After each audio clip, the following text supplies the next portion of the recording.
श्रीधरदामुवाच देवी देवमुपागम्य नीलकण्ठं मम प्रियं कृपया पार्वती प्राह शङ्करं करुणाकरम्।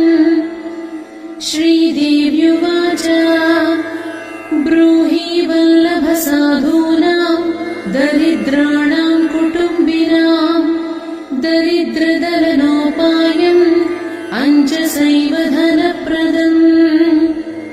श्रीशिव उवाच पूजयन् पार्वती वाक्यम् इदमाह महेश्वरः उचितं जगदम्बासि तव भूतानुकम्पया ससीतं सानुजं रामं साञ्जनेयं सहानुगम् प्रणम्य परमानन्दं वक्ष्येऽहं स्तोत्रमुत्तमम्। धनदं श्रद्दधानानां सद्यः सुलभकारकम् योगक्षेमकरं सत्यं सत्यमेव वचो मम। पठन्तः पाठयन्तोऽपि ब्राह्मणैरास्तिकोत्तमैः धनलाभो भवेदाशु नाशमेति दरिद्रता। भूभवांश भवां भूत्यै भक्तिकल्पलतां शुभां प्रार्थयेत्तां यथा कामं कामधेनुस्वरूपिणीम्। धर्मदे धरदे देवी दानशीले दयाकरे त्वं प्रसीद महेशानि यदर्थं प्रार्थयाम्यहम्। धरामरप्रिये पुण्ये धन्ये धनदपूजिते सुधनं धार्मिकं देहि यजमानाय सत्वरम्। रम्ये रुद्रप्रिये रूपे रामरूपे रतिप्रिये शिखी सखमनोमूर्ते प्रसीद प्रणते मयि। आरक्तचरणाम्भोजे सिद्धि सर्वार्थदायिके दिव्याम्बरधरे दिव्ये दिव्यमाल्योपशोभिते समस्तगुणसम्पन्ने सर्वलक्षणलक्षिते शरच्चन्द्रमुखे नीले नीलनीरजलोचने चच्छरीकचमूचारु श्रीहारकुटिलालके मत्ते भगवति मातः कलकण्ठरवामृते हासावलोकनैर्दिव्यैर्भक्तचिन्तापहारिके रूपलावण्यतारुण्य कारुण्यगुणभाजने क्वणत्कङ्कणमञ्जीरे लसल्लीलाकराम्बुजे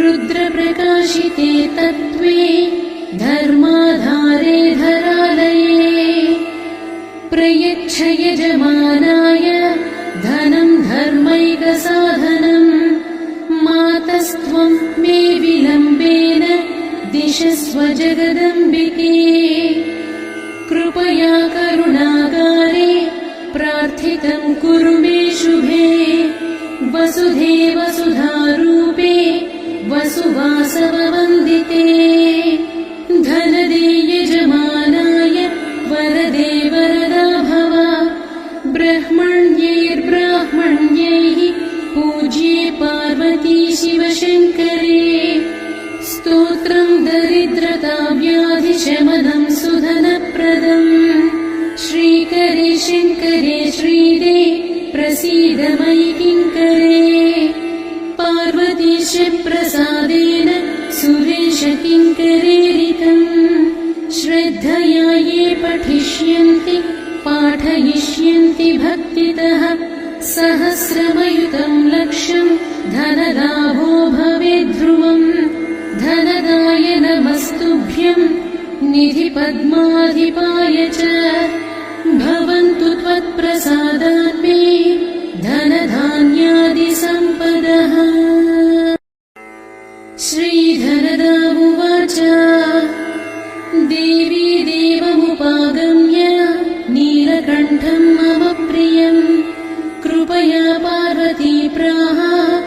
शङ्करं करुणाकरम्। श्रीदेव्युवाच ब्रूहि वल्लभ साधूनां दरिद्राणां कुटुम्बिनां दरिद्रदलनोपायम् अञ्जसैव धनप्रदम्। श्रीशिव उवाच पूजयन् पार्वतीवाक्यम् इदमाह महेश्वरः उचितं जगदम्बासि तव भूतानुकम्पया। ससीतं सानुजं रामं साञ्जनेयं सहानुगम् प्रणम्य परमानन्दं वक्ष्येऽहं स्तोत्रमुत्तमम्।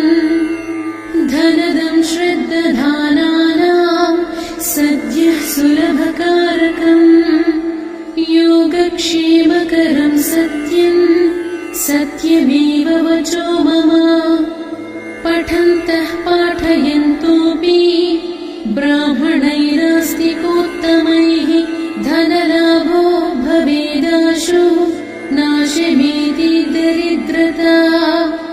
भूभवांश भवां भूत्यै भक्तिकल्पलतां शुभां प्रार्थयेत्तां यथा कामं कामधेनुस्वरूपिणीम्। धर्मदे धनदे देवी दानशीले दयाकरे त्वं प्रसीद महेशानि यदर्थं प्रार्थयाम्यहम्। धरावरप्रिये पुण्ये धन्ये धनदपूजिते सुधनं धार्मिकं देहि यजमानाय सत्वरम्।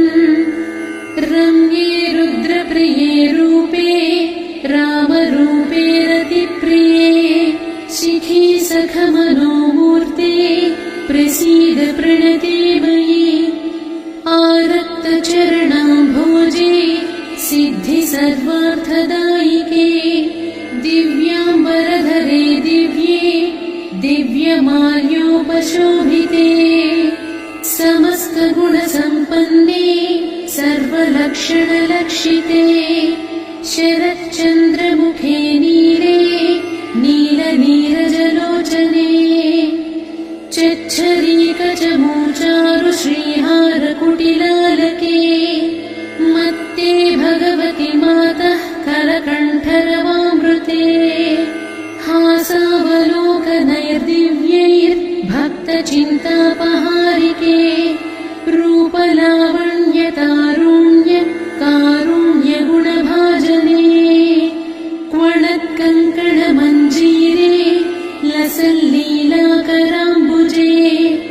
रुद्रप्रकाशिते तत्त्वे धर्माधारे धरालये प्रयच्छ यजमानाय धनं धर्मैकसाधनम् मातस्त्वं मे विलम्बेन दिशस्व जगदम्बिके कृपया करुणागारे प्रार्थितं कुरु मे शुभे वसुधे वसुधारूपे वसुवासववन्दिते धनदे यजमानाय वरदे वरदा भव ब्रह्मण्यैर्ब्राह्मण्यैः पूज्ये पार्वती शिवशङ्करे स्तोत्रं दरिद्रताव्याधिशमनं सुधनप्रदम् श्रीकरे शङ्करे श्रीदे प्रसीद मयि किङ्करे पार्वतीश प्रसादेन सुरेश किङ्करेरितम् श्रद्धया ये पठिष्यन्ति पाठयिष्यन्ति भक्तितः सहस्रमयुतं लक्षं धनलाभो भवेद्ध्रुवम् धनदाय नमस्तुभ्यं निधिपद्माधिपाय च भवन्तु त्वत्प्रसादान्मे धनधान्यादिसम्पदः। श्रीधनदा उवाच देवी देवमुपागम्य नीलकण्ठं मम प्रियं कृपया पार्वती प्राह शङ्करं करुणाकरम् श्रीदेवी देव्युवाच ब्रूहि वल्लभ साधूनां दरिद्राणां कुटुम्बिनां दरिद्रदलनोपायम् अञ्जसैव धनप्रदम्।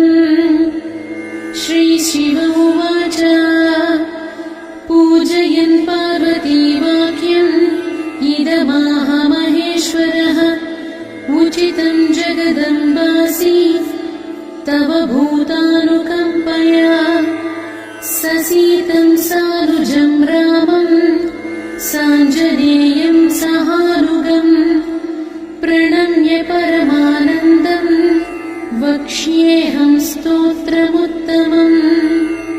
धनदं श्रद्दधानानां सद्यः सुलभकारकम् योगक्षेमकरं सत्यं सत्यमेव वचो मम।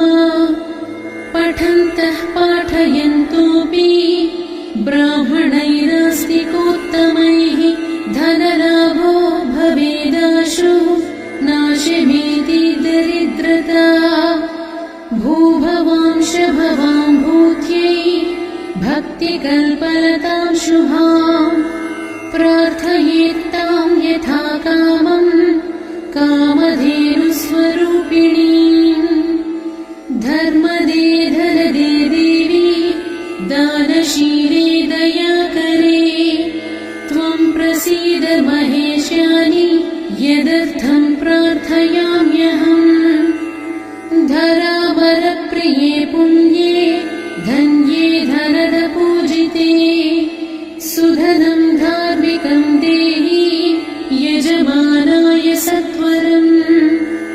रम्ये रुद्रप्रिये रूपे रामरूपे रतिप्रिये शिखी सखमनोमूर्ते प्रसीद प्रणते मयि।